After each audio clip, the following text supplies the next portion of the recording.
एगो मेहरानू अपन मरद पे फरमाइश करतड़ी। सावन के पावन महीना में कहतड़ी कि स्वामी जी, दीपू जी नाम है ना, जीतू बाबा, थोड़ा बस खड़ा हो जाइए मेरे साथ। और फरमाइश करतड़ी अपन पति से। आ का कहतड़ी जीतू बाबा, मान ली अभी खातिर रौरे हमार थोड़ा देर खातिर पति बन जाई, थोड़ा देर खातिर। कहतड़ी का कोना भाव में कहतड़ी गुरुजी, हो कि चढ़ते तमनवा खुशी आगे होई नहीं मनवाए गो गिरवारी से। कहतड़ी के सावन के पावन महीना में खाली एगो गेरुआ साड़ी पर मत हमरा के फुसलाई है जीतू बाबा। कि चढ़ते तवनवा खुशी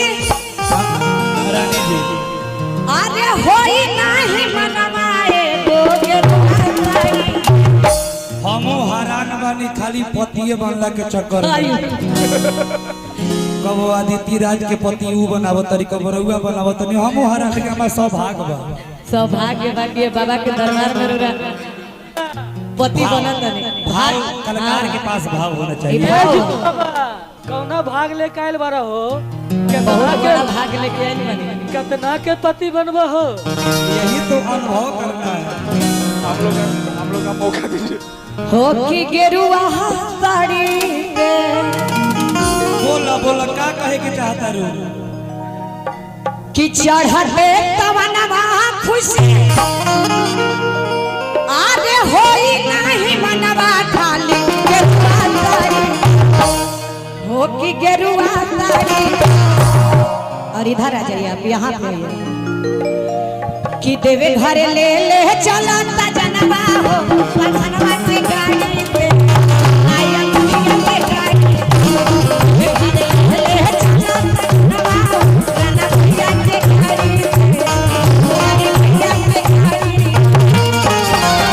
चढ़ते तवनवा खुशी होई नाही मनवाए गो गेरुआ साड़ी पे। चढ़ते तवनवा खुशी होई नाही मनवाए गेरुआ साड़ी। एगो गेरुआ साड़ी की देवे घरे आरे ले चला जनवा हो मुरारी भैया के गाड़ी से। अरे आतिश जी की गाड़ी से कि देवे घरे ले चला जनवा हो भैया के गाड़ी से। आया भैया के गाड़ी से देवे घरे ले चला जनवा हो भैया के गाड़ी से। आया भैया के गाड़ी से।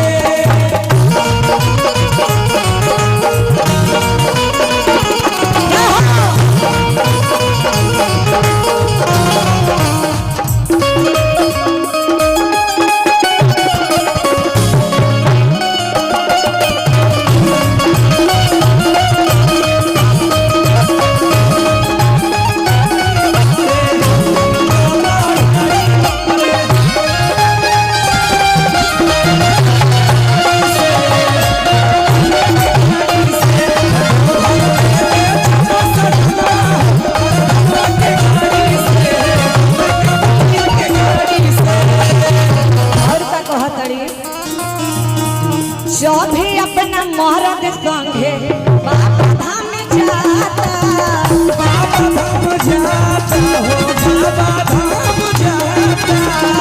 कैसे हम अकेले जाए मन छटपटाता, मन छटपटाता हो, मन छटपटाता।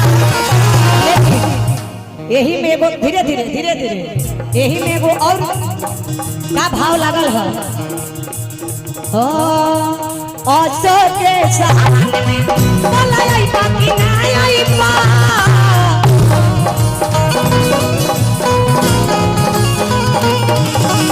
औसो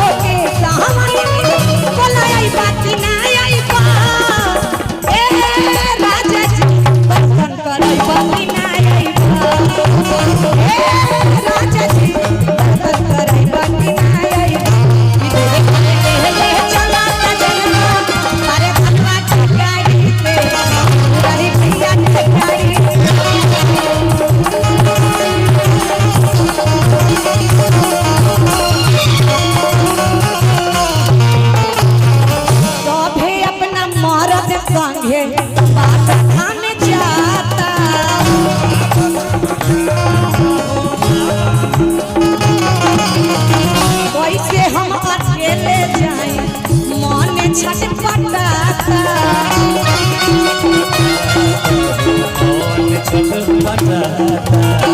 सभे अपना मरद संग बाबा धाम जाता कैसे हम अकेले जाए मन छटपटाता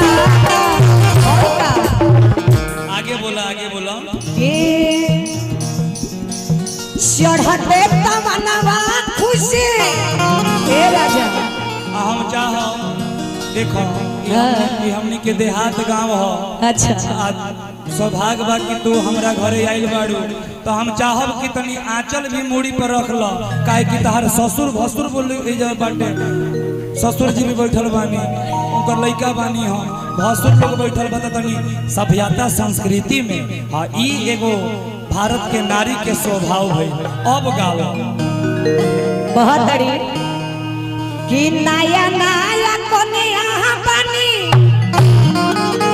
एकदम ऐसने कन्या बाड़ी बाड़ी ना हैल तू ही हैलही हो बाड़ी का कि बानी नया कन्या कैसे आज करबे दर्शनमा हम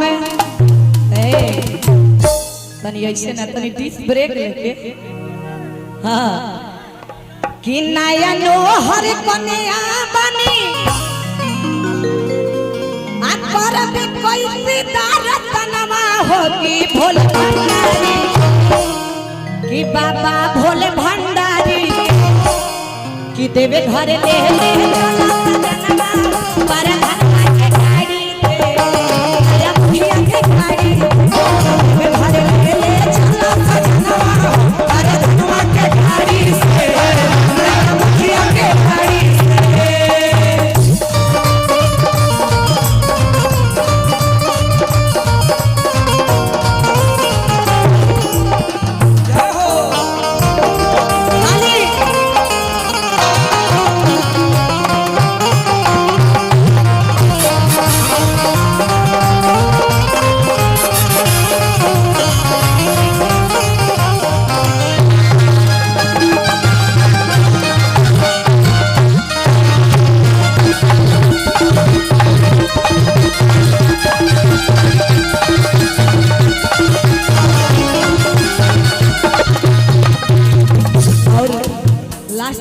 का भाव धीरे धीरे चलत रहे आदोरत तनी आगे अजी पीछे काहे बने अरे मेहरानू से तनी सट के रहल जाला मरद थोड़े ना दूरी बना के रहलन थोड़े ना रहलन बहुत नया नया बियाह भइल बा राजा भाई के बियाह भइल बा तो उनकर मेहरानू जेकर नया नया बियाह भइल रहला उ सट के रहेला थोड़े ना हट के रहेला सही बात बा तनी कोरोना नहीं खे कि दूरी पालन करत तनी हम तो ठीक है बा लेकिन केहू के चोटो लागत मनोज भैया के हेलो ए जीतू भैया नया भौरिया के माथा पर नूंगा रखा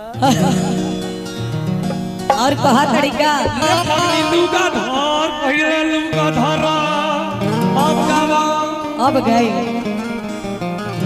हो कि तू ले ताने गंजे जलावा उठाई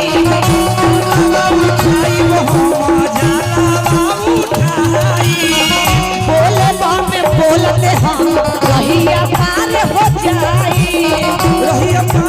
जाई हमरो रहिया पार हो जाई माने का हमरा में 33,000 के करेंट बा इतना दूर भागत नहीं बहुत अड़ी तू ले ताने बनते जलावा उठाई जलावा उठाई हो तू जलावा उठाई हो बोले बामे बोलते राजा रहिया पार हो जाई तोहरो रहिया पार हो जाई नया नोहर कन्या बनी नया नोहर कन्या बनी मोर मोर कन्या बाबा भोला भंडारी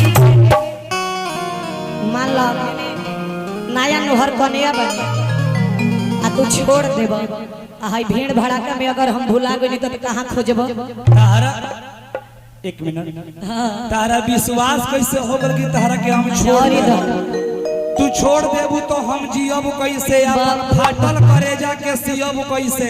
आ कितना निमन रूप के गगरी बुझात बारू, भांग घोर के ना देबू तो हम पियब कैसे। बोल बाऊ। एक बार आप लोग झूमिए, लास्ट बार कि नया नोहर कन्या बनी आ कैसे करब दर कन्या बाबा भोले भंडारी, कि बाबा भोले भंडारी झुमका लगा के कि देवे घरे ले ले चला सजनवा पर आया